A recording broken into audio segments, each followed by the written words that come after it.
Conduit par le président de l'Assemblée nationale, Aimé Boji-Sanghara, accompagné des autres membres du bureau, la plénière de ce mardi 25 novembre 2025 avait 3 matières à l'ordre du jour, à savoir la proposition de loi modifiant et complétant le décret du 30 janvier 1940 portant code pénal congolais tel que modifié et complété à ce jour, porté par les députés national Passiza Pamba Bouka Jean-Pierre.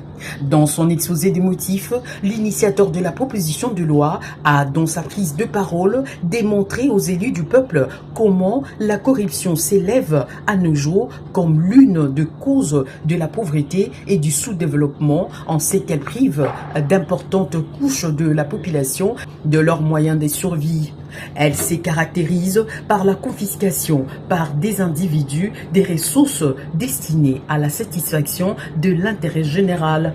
Elle s'érige comme une menace sérieuse contre la stabilité, la sécurité, les valeurs démocratiques et éthiques de la société et dérègle le mécanisme de fonctionnement d'un État. Pour lutter à ce fléau, plusieurs instruments juridiques internationaux visent à endiguer les actes de corruption sous toutes leurs formes, notamment la Convention des Nations Unies contre la corruption adoptée par l'Assemblée générale dans sa résolution 58/4 du 31 octobre 2003 à Mérida au Mexique, ratifiée par la loi numéro 6/014 du 12 juin 2006 autorisant la ratification par la RDC de la Convention des Nations Unies contre la corruption.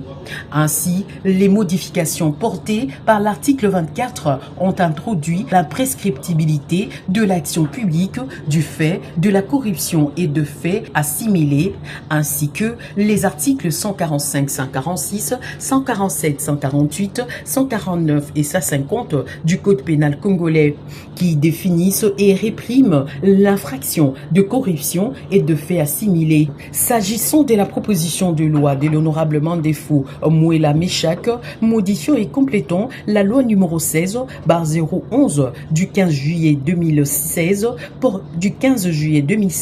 portant création et organisation de la profession d'huissier de justice, l'auteur de la proposition de loi a, dans son exposé des motifs, démontré comment plusieurs décisions rendues au nom du peuple et sont exécutées au nom du président de la République. Le représentant du chef de l'État, à l'occurrence huissier de justice, se heurte souvent de difficultés pour l'obtention des réquisitions de force devant lui permettre de procéder à l'exécution des décisions judiciaires par voie forcée. La loi, quant à elle, n'a en occurrence prévu les dispositions abrogatoires pour l'application de la loi existante. La présente proposition de loi modificative vise l'amélioration de faiblesses constatées dans l'application de la loi en vigueur, à savoir préciser davantage les attributions de huissier de justice ainsi que les actes qu'il est appelé à poser afin de dissiper toute confusion avec d'autres fonctionnaires et conflits d'attribution. La dernière proposition de loi adoptée après un examen approfondi, c'est celle modifiant et complétant la loi numéro 78/022 du 30 août 1978 portant nouveau code de la route de l'honorable Toby Nkongolo Kayubi, qui pense que face à l'augmentation exponentielle de véhicules autocycles occasionnant les embouteillages ainsi que le manque de civisme routier, il y a nécessité et l'urgence d'introduire des nouvelles techniques avancées dans la construction de routes, des performances élevées de véhicules et de la solidarité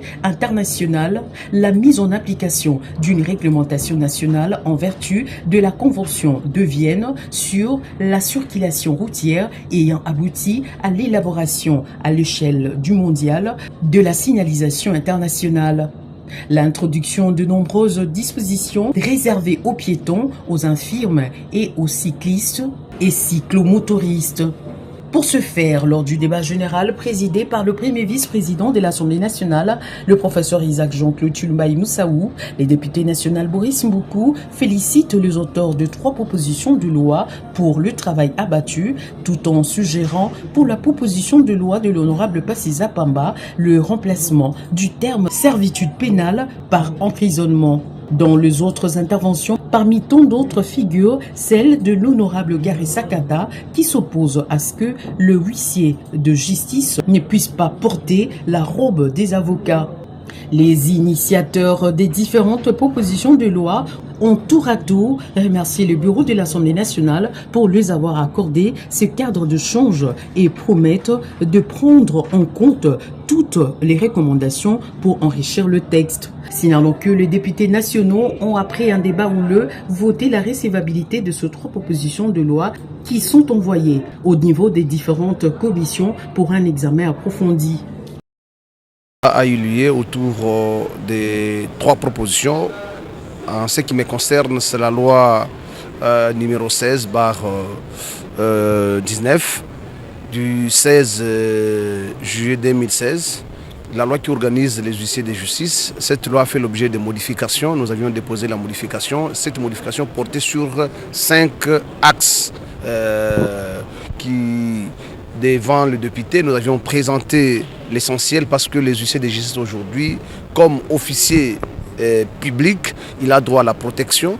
L'officier public a droit également à l'inviolabilité, nous l'avions dit, et l'interférence des autorités politico-administratives. Nous avions également inséré une disposition pour éviter toute personne qui peut interférer lorsqu'ils exécutent, et que ces décisions qu'exécutent les huissiers de justice sont exécutées au nom du président de la République. Parce que la justice est rendue au nom du peuple, mais exécutée au nom du président de la République. Donc aujourd'hui, ils ont droit à la protection. Au-delà de ça, il y a également le renforcement de leurs compétences, parce que l'article 13 renforce les compétences des huissiers. Aujourd'hui, certains ont pensé qu'ils ne peuvent pas porter la robe noire, alors que l'article 13.2 déjà de l'ancienne loi faisait cette obligation à tous les huissiers. Lorsqu'ils sont en pleine mission, ils doivent être porteurs de cette robe. Également le port d'armes, parce que j'ai vu beaucoup de députés sont revenus là-dessus, ce n'est pas interdit. Aujourd'hui, la vie d'un huissier est exposée lorsqu'il est en pleine mission.